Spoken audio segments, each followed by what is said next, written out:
Hello guys, welcome back. My name is Satyam Charusia, MBBS second year student from ASMC Pratapgarh.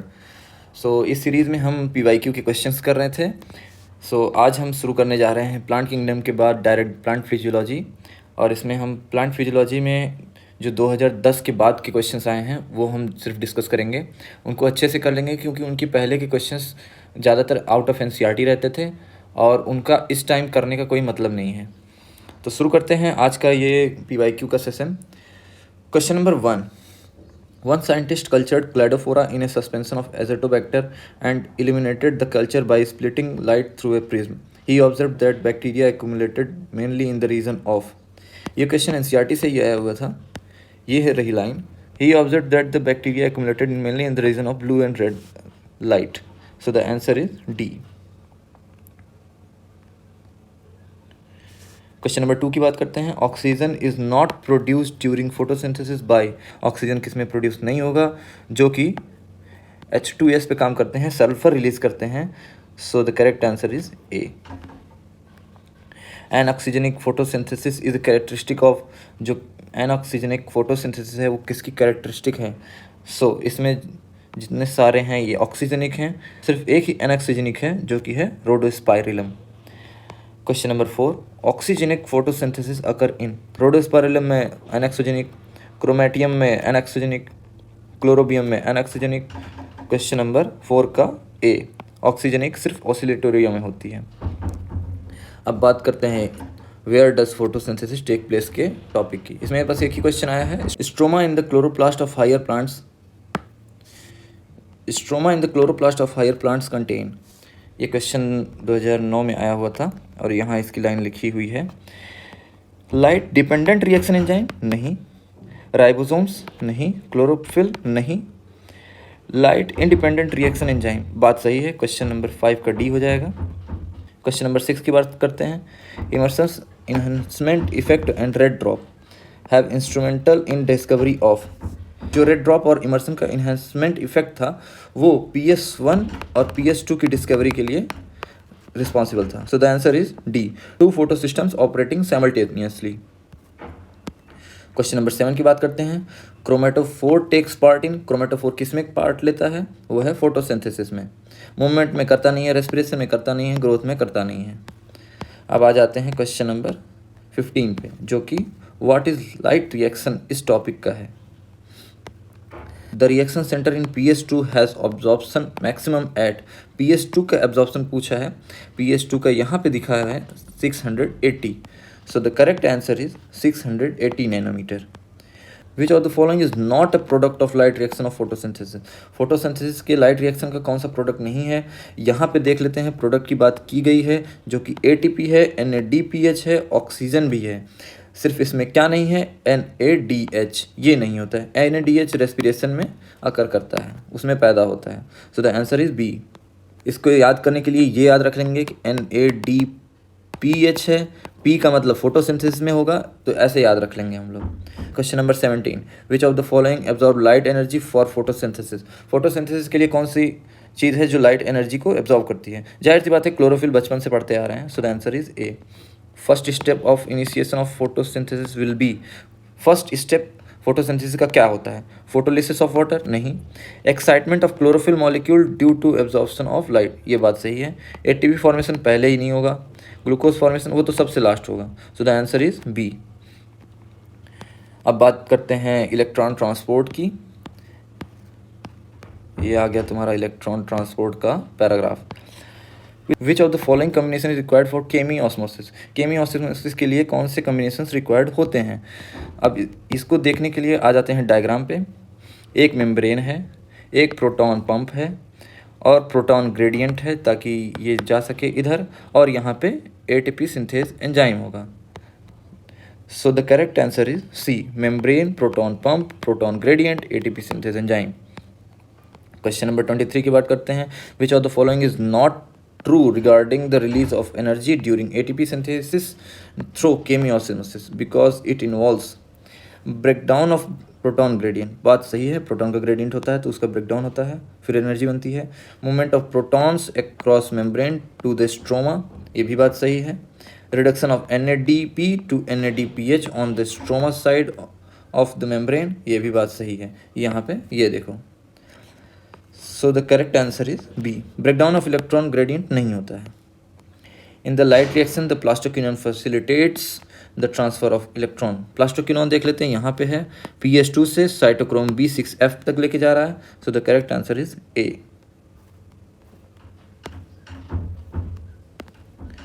Question number 25 की बात कर लेते हैं।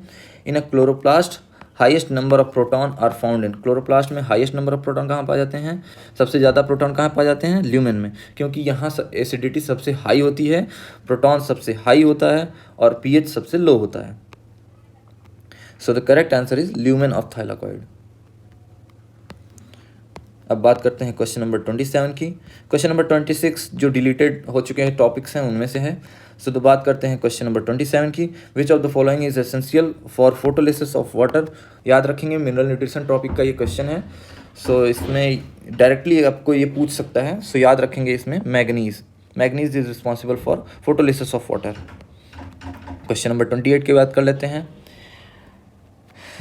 Read the following 4 statement and select the right option having both correct statement। अब बात करते हैं question number 1 की। Z scheme of light reaction take place in presence of PS1 only. नहीं, जेड स्कीम यहाँ पे देख लेते हैं हम। जेड स्कीम PS2 भी होता है, PS1 भी होता है, बात गलत हो जाएगी। Only PS1 is functional in cyclic phosphorylation. Cyclic phosphorylation में PS1 फंक्शनल है, बात सही है।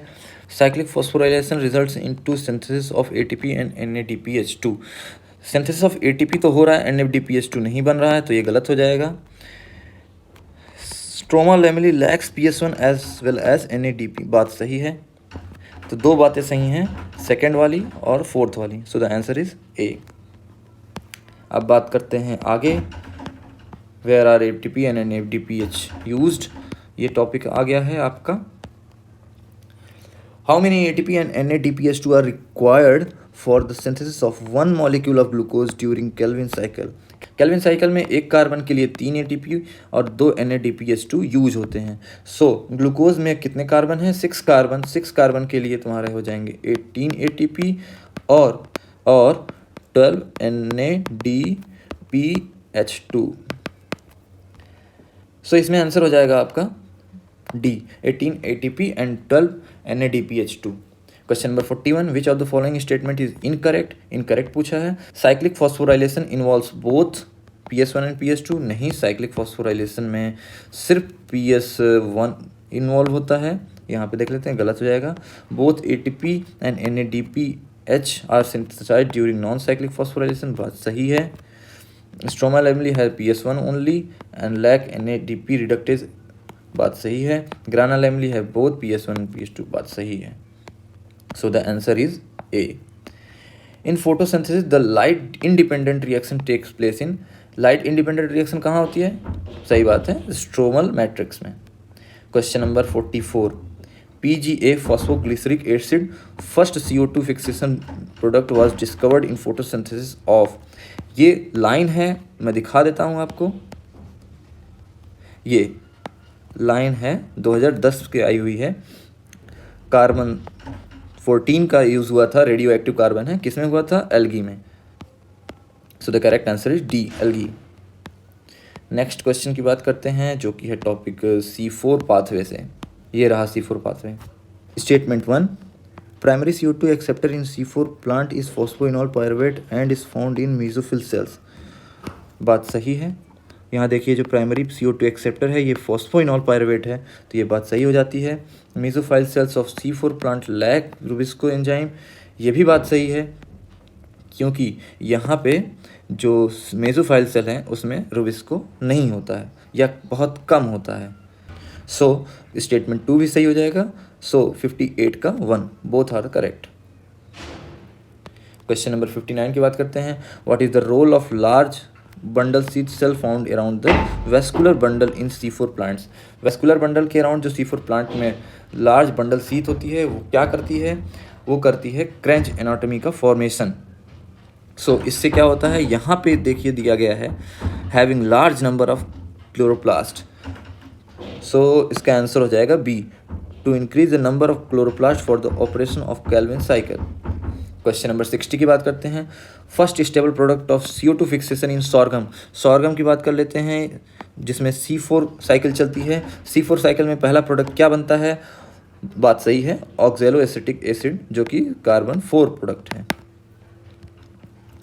Question number 61, phosphoenol pyruvate is primary CO2 acceptor in. Phosphoenol pyruvate किसमें प्राइमरी CO2 एक्सेप्टर होता है? बात सही है, C4 प्लांट्स में। So only C4 plants. Question number 62. A plant in your garden avoids phosphorespiratory losses, has improved water use efficiency, so high rate of photosynthesis at high temperature, and improved efficiency of nitrogen utilization. In which of the following physiological groups would you assign this plant? इसमें photo respiration नहीं हो रहा है, water की efficiency भी बढ़ गई है, हाई टेम्परेचर पे हाई फोटोसिंथेसिस हो रहा है। सो ये इंडिकेट करता है C4 प्लांट्स की। ये सारी कैरेक्टरिस्टिक हैं C4 प्लांट्स की। क्वेश्चन नंबर 63 की बात कर लेते हैं। Bundle sheath cells are rich in PEPcase. Bundle sheath cell यहाँ पे हैं, रिच इन पेप्केज बात गलत है क्योंकि लैक करती हैं। लैक रुबिस्को बात गलत है क्योंकि रिच रहती हैं रुबिस्को में। लैक बोथ रुबिस्को एंड पेप्केज बात गलत है। आर रिच इन रुबिस्को बात सही है। सो 63 का डी। क्वेश्चन नंबर 64 की बात कर लेते हैं। CAM crassulacean acid metabolism helps the plant in. CAM किस लिए यूज़ होता है? कैम यूज़ होता है कैक्टस वगैरह में वाटर को कंजर्व करने के लिए। Question number 65, in Kranz anatomy the bundle sheath cells have. Bundle sheath cells Kranz anatomy में क्या करती हैं? सो इसका आंसर दिया हुआ है यहाँ पे।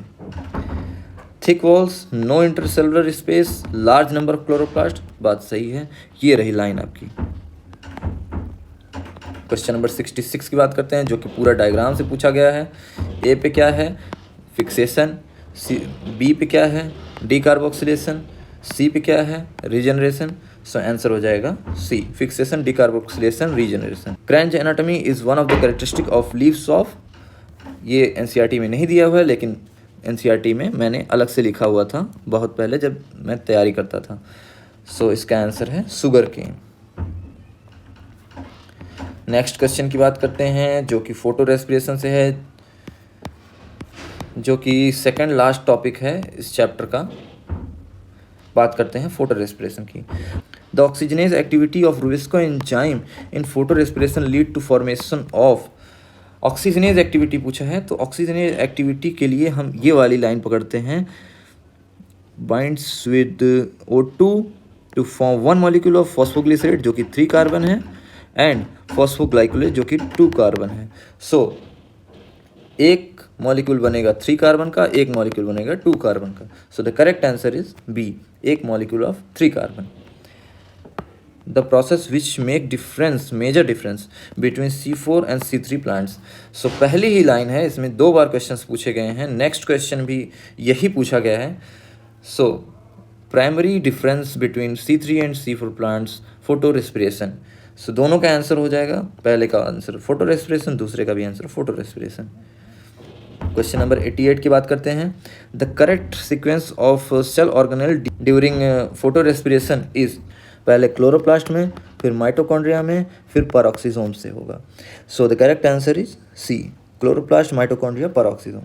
Question number 89, C4 plants are more efficient in photosynthesis than C3 plants due to. C4 क्यों ज़्यादा एफिशिएंट है? क्योंकि इसमें फोटो रेस्पिरेशन नहीं होता। सो इसमें lower rate of photo respiration और एब्सेंस ऑफ फोटो रेस्पिरेशन, इसी से C4 प्लांट्स ज़्यादा इवॉल्व कहा जाता है। क्योंकि C3 प्लांट्स में फोटो रेस्पिरेशन होता है, जो कि फोटो रेस्पिरेशन एक यूजलेस प्रोसेस है, इसमें सिर्फ ATP खर्च होती है। सो नेक्स्ट क्वेश्चन की बात करते हैं। Factors affecting photosynthesis last topic है। Question number 94, with reference to factors affecting the rate of photosynthesis, which of the following statement is not correct? not पूछा है। increasing atmospheric CO2 concentration up to 0.05% can enhance CO2 fixation rate। सो ये line देख लेते हैं, ये line यहाँ पे दी गई है। सो इस हिसाब से ये लाइन सही है। Option number B, C3 plants respond to higher temperature with enhanced photosynthesis, गलत है क्योंकि यहाँ लाइन दी गई है C4 plant respond to higher temperature. Option number C की बात करते हैं, tomato is a greenhouse crop which can be grown in CO2 enriched atmosphere for higher yield. ये लाइन यहाँ पे पढ़ सकते हैं हम लोग, ये लाइन भी सही है, सो ये सही ऑप्शन है। Light saturation for CO2 fixation occur at 10% of full sunlight, ये बात भी सही है। ये लाइन देख लेते हैं, ये लाइन दी गई है यहाँ पे लोअर साइड में। So the correct answer is B, 94 का बी। सो गाइज ये रहे क्वेश्चंस जो कि हमने कवर किए हैं फोटोसिंथेसिस में, जो कि 2010 के बाद के क्वेश्चंस हैं, जो कि डायरेक्टली NCERT से आए हुए हैं। और इसमें सबसे ज़्यादा क्वेश्चंस पूछे गए हैं इस टॉपिक से, C4 प्लांट से। सो इसमें ये वाला जो डायग्राम है इसको आप अच्छे से कर लीजिएगा और ये टॉपिक अच्छे से तैयार कर लीजिएगा, क्योंकि इससे सबसे ज़्यादा क्वेश्चंस पास्ट हिस्ट्री में पूछे गए हैं, पास्ट 10 ईयर्स में। सो गाइज ये क्वेश्चंस हम फोटोसिंथेसिस चैप्टर के कर चुके हैं। अब हम अगला चैप्टर करेंगे रेस्पिरेशन, उसमें भी 2010 के बाद के क्वेश्चंस करेंगे, जिससे कि आपको ज़्यादा टाइम देना भी ना पड़े क्वेश्चंस रिवाइज करने के लिए और आप क्वालिटी क्वेश्चंस रिवाइज कर सकें। सो मिलते हैं नेक्स्ट वीडियो में जो कि रेस्पिरेशन की होगी। तब तक के लिए बाय बाय गाइज, मिलते हैं नेक्स्ट वीडियो में।